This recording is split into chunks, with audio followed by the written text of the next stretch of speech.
ہاں ہاں ہاں، اب اللہ کے لاڈلے ترین پیغمبر سیدنا ابراہیم خلیل اللہ کا ذکر خیر ہے۔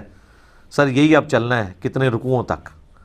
کیا سوز و گداز ہے جی، کیا عشق کیا اللہ نے اپنے اس بندے کے ساتھ، اور اس بندے نے کیا عشق نبھایا ہے اپنے رب کے ساتھ۔ ہائے ہائے ہائے سر، یہ پہلا آپ سرٹیفکیٹ دیکھیں، میں کہتا ہوں اس کائنات میں کسی شخص کو یہ سرٹیفکیٹ مل جائے نا تو وہ اس سے بڑی کوئی ڈگری اس کے لیے نہیں ہو سکتی۔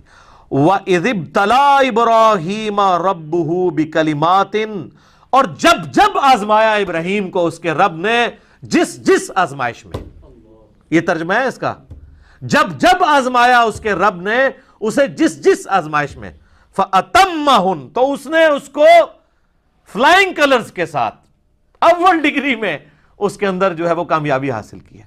سر دیکھیں نا کہاں نہیں آزمایا، آگ میں پھینکا گیا آخری وقت تک۔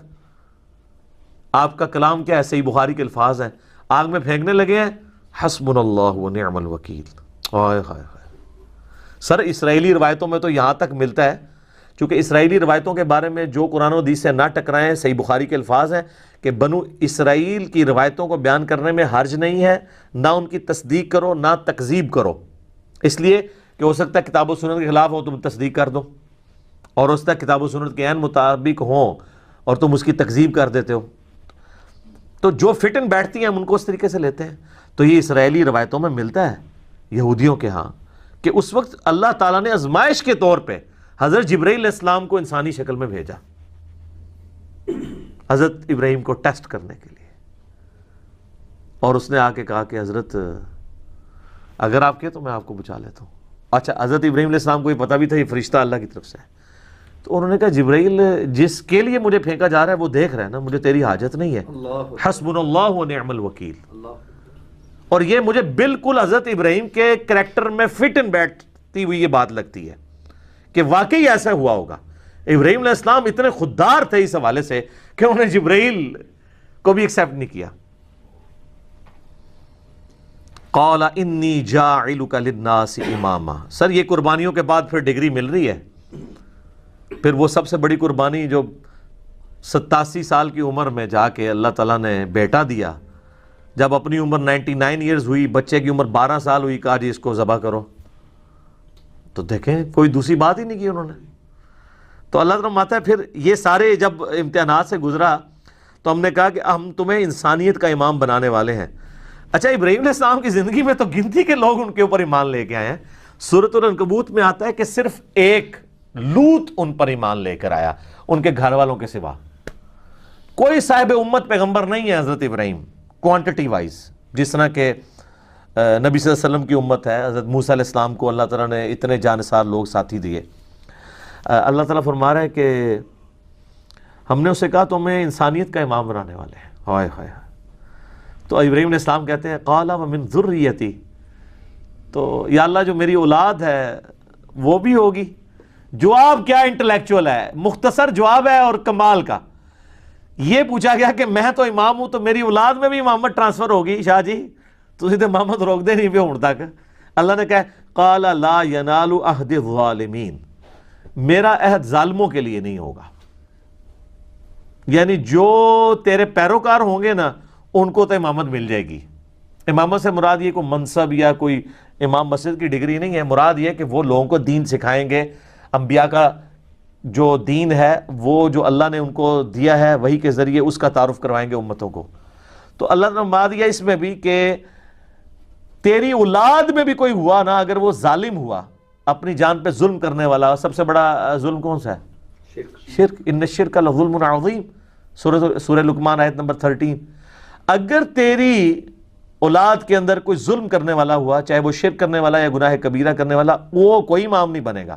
آپ بے شک کہتے رہے سید نے سوٹا لا رہے ہیں جی، سید ہیں نا جی، گوٹے گڈے پکڑو، اور اللہ تعالیٰ فرما رہا ہے ابراہیم جو تیرے طریقے پہ نہیں چلے گا نا اس کے لیے کوئی ڈگری نہیں ہوگی۔ تو اس میں یہ امپلائڈ ہے کہ اگر تیری اولاد میں کوئی تیرے طریقے پہ چلے گا تو وہ امام بھی وہی ہوگا۔ تو امام حسین ہے نا امام، سر امام حسن ہے نا امام، وہ ڈیزرو کرتے ہیں، ابراہیمی اولاد ہے، انہوں نے پرفارم بھی کی ہے۔ تو قرآن سے یہ حسنین کریمین کی امامت قرآن سے ثابت ہوتی ہے، یہ والی امامت۔ وہ ڈیوائن امامت نہیں کہ جو ختم نبوت کے منافی ہے، اس پہ میرا کلپ بھی آپ دیکھ لیں، عقیدہ امامت یوٹیوب پہ جا کے۔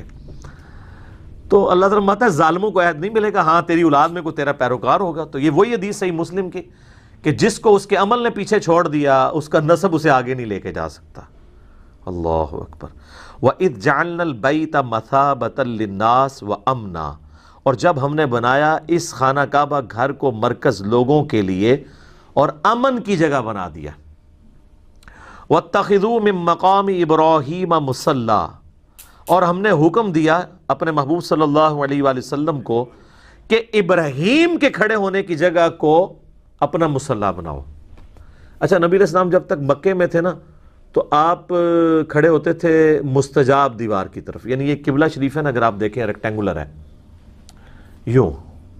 پاکستان سے اگر آپ دیکھ رہے ہو نا تو یہاں پہ مقام ابراہیم ہے، ٹھیک ہے جی، آلموسٹ کعبے کے اس طرف، اور یہاں پہ خانہ کعبے کا دروازہ ہے، اور اس کارنر پہ حجر اسود ہے، ٹھیک ہے۔ اور یہ جو دیوار ہے نا، یہ والی، یہ کہلاتی ہے مستجاب، 70 انبیاء کا مصلی ہے، کیونکہ یہاں پہ اگر کوئی کھڑا ہونا تو اس کا رخ بیت المقدس کی طرف ہو جاتا ہے۔ اور اس دیوار کے بالکل اپوزٹ حتیم ہے، حتیم کی جو اپوزٹ والی دیوار ہے اسے مستجاب کہتے ہیں۔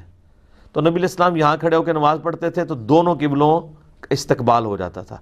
حضرت عمر کی خواہش تھی کہ نبی علیہ السلام اپنا مصلی بدلیں، انہوں نے مشورہ بھی دیا۔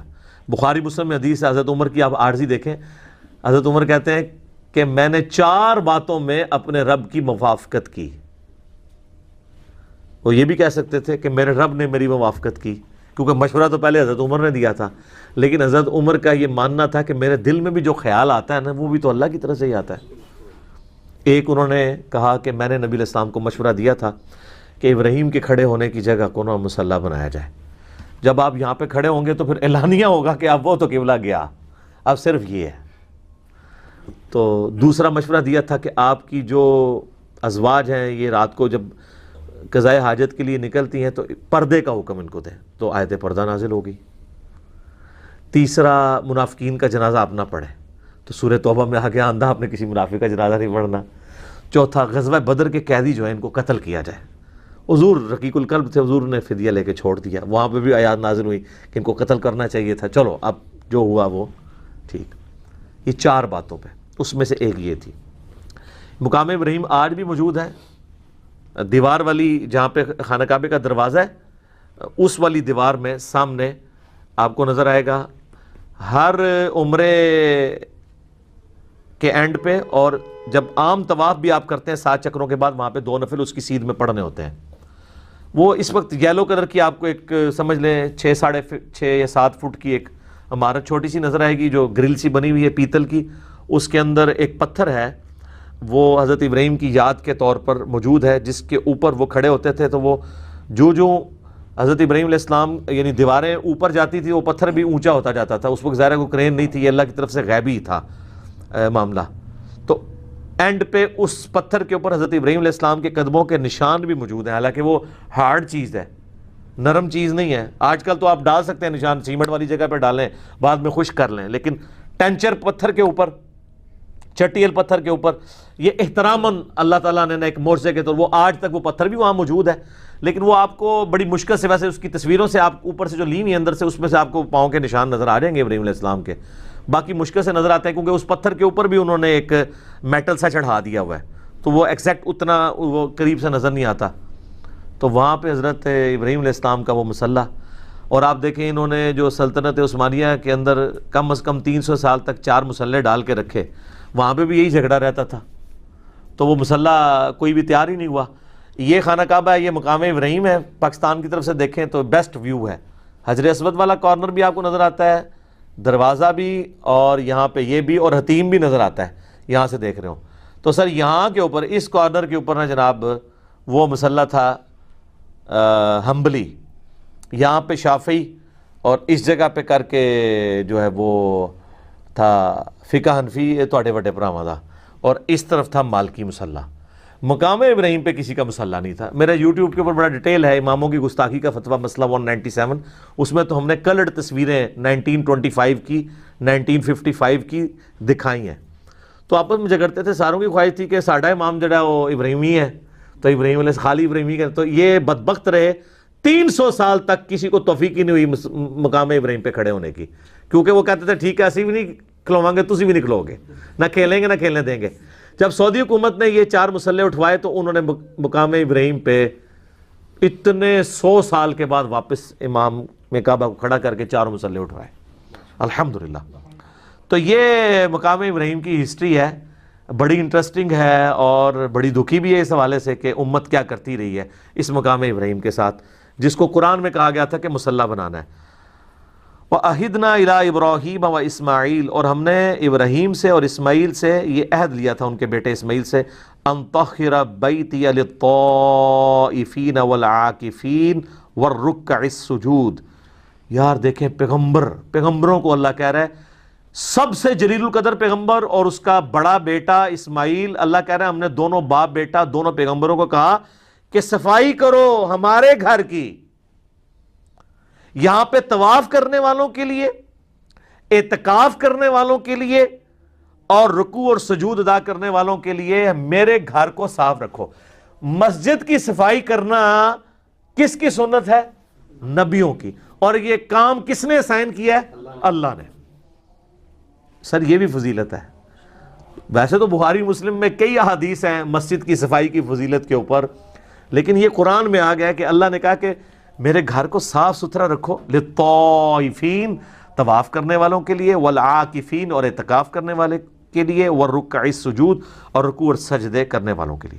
بل یہ آپ کو داد دینی پڑے گی کہ اس وقت کی جو سعودی حکومت ہے, یقین کریں جس کمٹمنٹ کے ساتھ ان لوگوں نے حرمین شریفین کا انتظام رکھا ہوا ہے, ایٹ لیسٹ 4000 کے قریب تو ملازمین ہیں صرف حرم مکہ میں جو ہر وقت صفائی کے اوپر مامور ہیں. ہزاروں وہاں پہ آپ کو پیتل کے ملیں گے ریکس جن کے اندر قرآن رکھے ہوئے ہیں, وہ اس کو صاف کرتے رہتے ہیں ڈسٹ, ٹھیک ہے. اس کے علاوہ بھی جتنی صفائی وغیرہ ہے وہ سارے کا سارا انتظام وہ کرتے ہیں.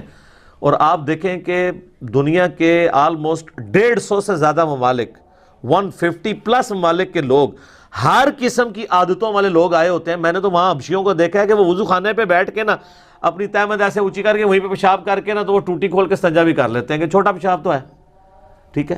یعنی اتنے اجڑ قسم کے لوگ بھی ہیں. حرم مکہ کے اندر کس طرح کی چیزیں بھی لے جاتے ہیں, لیکن سر پورے حرم میں میرا چیلنج ہے آپ کو ذرا سی بھی سمیل نہیں آئے گی, اتنا صفائی کا اہتمام ہے. لوگ اسے روحانی معاملہ سمجھ رہے ہوتے ہیں, روحانی معاملہ نہیں ہے, وہ صفائی مینٹین کی ہوئی ہے انہوں نے. ایک دن کے لیے صفائی روک لینا تو پتہ چل جائے گا حرم مکہ میں کیا صفائی رہتی ہے.